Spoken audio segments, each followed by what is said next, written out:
Welcome back to my channel. In today's video, I am going to be doing my way too early Montreal Canadiens roster prediction.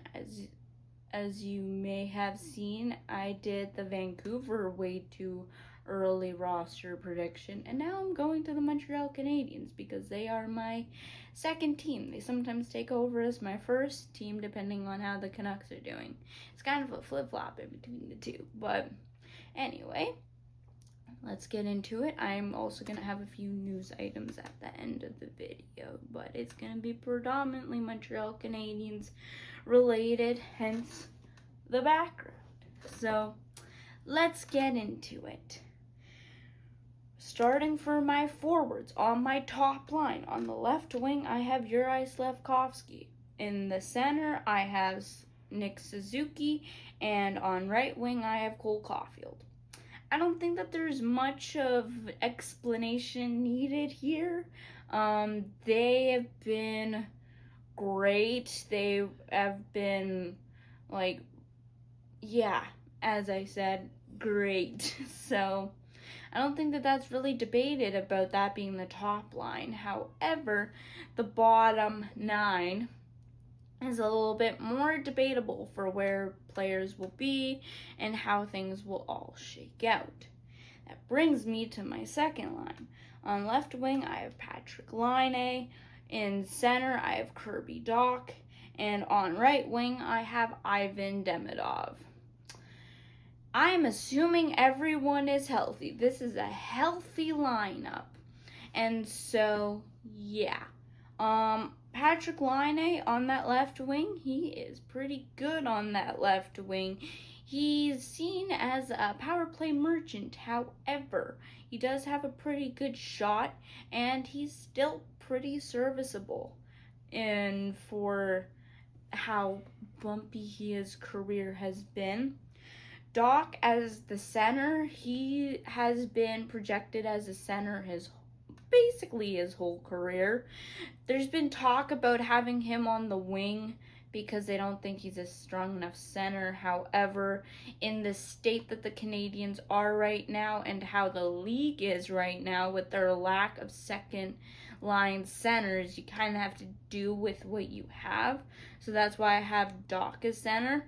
Preferably, he would be on the wing or being center somewhere else in the lineup, but I think that for now, we'll have him at second line center until Montreal either trades for a second line center or he proves himself. Because one thing about Dach, he needs to have a healthy season. He was injured last season. He missed basically all of the season before then.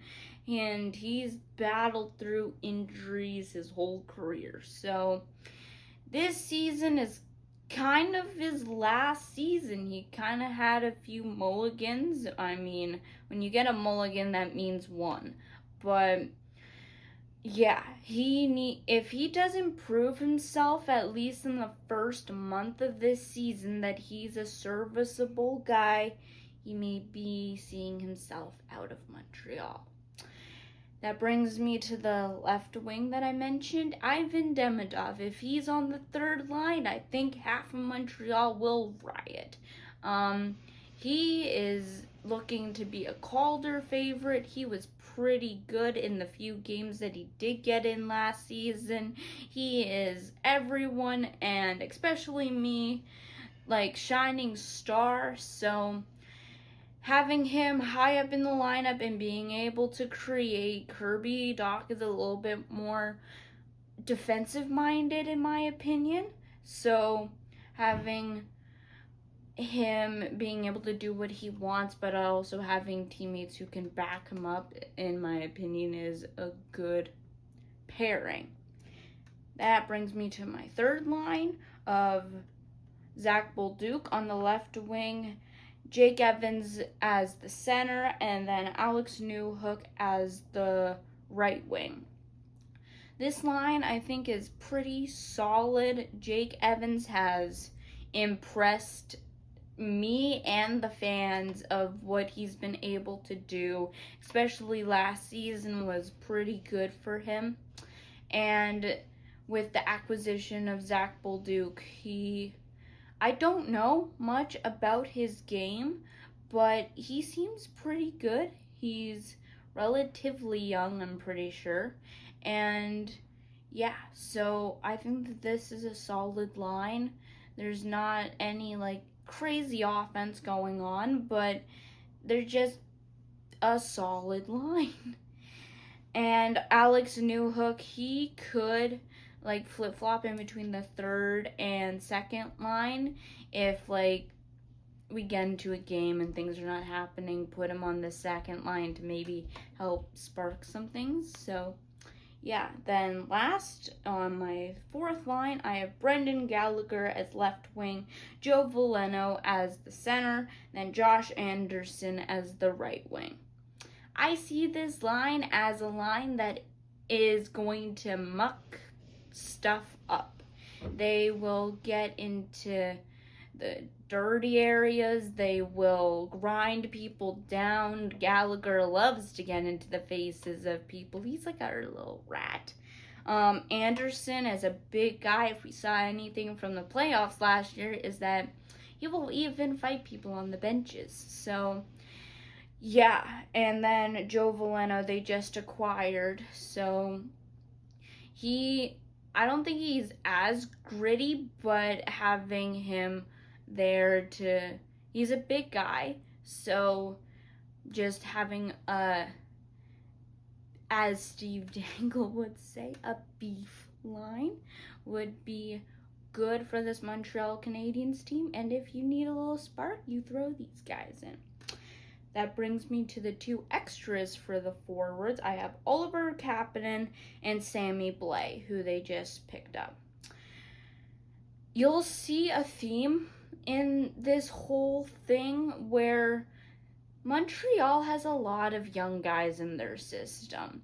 I was looking at like the AHL roster and I was like, some of these guys could easily make the lineup next year.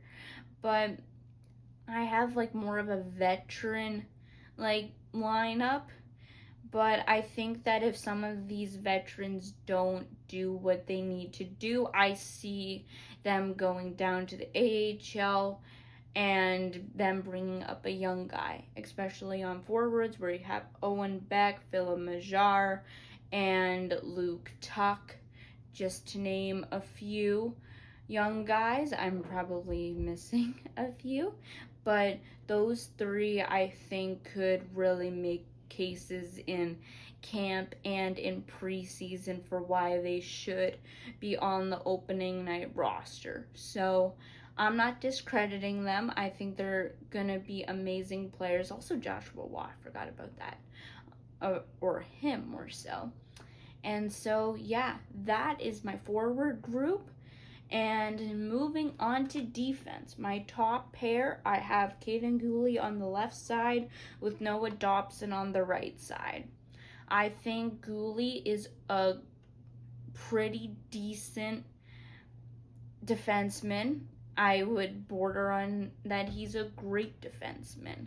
And so he's more like, you'll see with my defensive pairings, I have a more offensive defenseman with a more defensive defenseman because you kind of just need someone to be back there in case things go wrong. So Caden Goalie I view as more of a defensive defenseman a little bit. So having him with Zach Bolduc, who's an offensive defenseman, will help make sure that if Zach Bolduc does something and then the puck gets turned over, Caden Goalie isn't like offense. He's like, okay, I gotta get back. So that's my top pair. Then my second pair is Lane Hutson on the left side with Alexander Carrier on the right side. Same situation with the top pair. Lane Hutson, we all know what he can do. We all love him. We all see the stuff he's able to produce. So Alexander Carrier is more of like He's like, I'll take care of a little bit of the defense and let him do his thing, and I'll be there so there's not a 2-on-0. So, yeah. Then last pair on the left side I have Mike Matheson, and on the right side I have Arbor Jacki.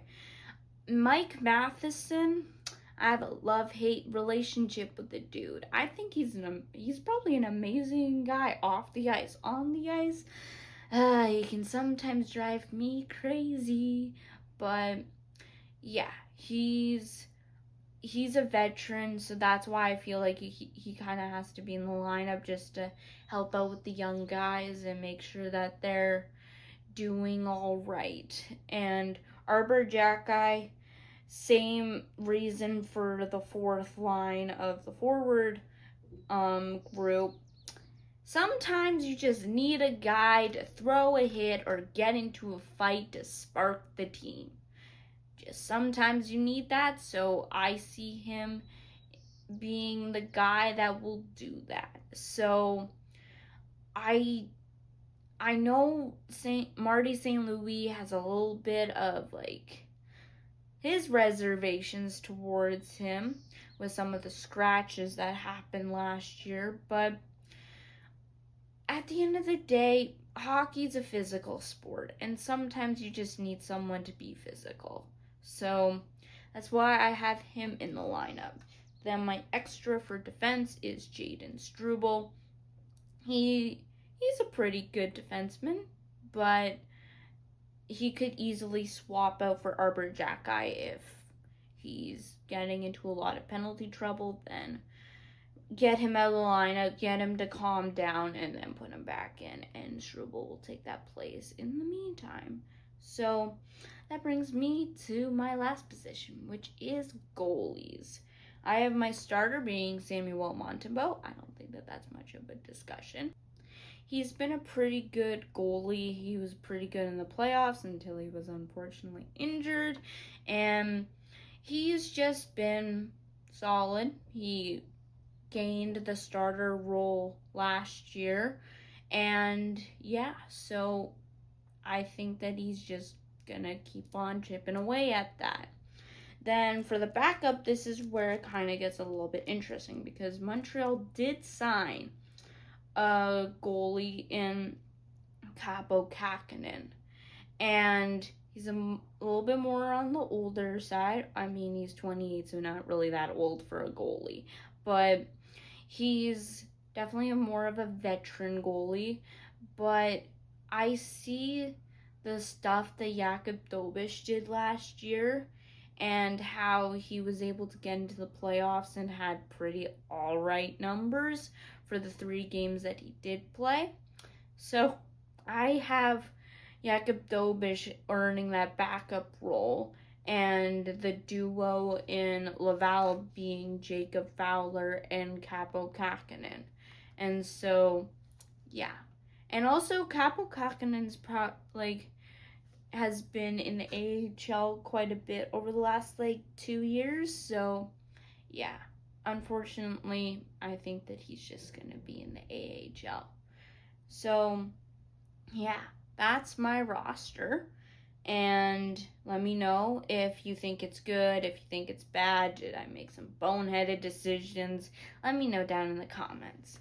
That brings me to a few little news items that I think that needs to be discussed. Vancouver Canucks did a trade the other day. They sent Dakota Joshua to the Toronto Maple Leafs in exchange for a 2028 fourth round pick. So not a lot, but Dakota Joshua, his role in Vancouver as free agency went along, and then with a few of the moves that they had made, became less and less needed. So, and we have Kiefer Sherwood, so if we need someone to spark the team, yeah, he can do it. So unfortunately, Joshua is gone. So yeah, that's just hockey, unfortunately. And then a signing to mention is that Lucas Dostal of the Anaheim Ducks signed an extension, I think it was, 5 years by $6.5 million. So good for him for getting paid. He's now Anaheim's starter. He was like the starter last year, but now he's like for sure the starter going forward. So good job for Anaheim for getting their goalie secured. So yeah, that's gonna be the video. Thanks for watching. Let me know about my roster. Do you like it? Do you hate it? Do you think I am crazy, as I mentioned? So let me know, and I will see you in the next one.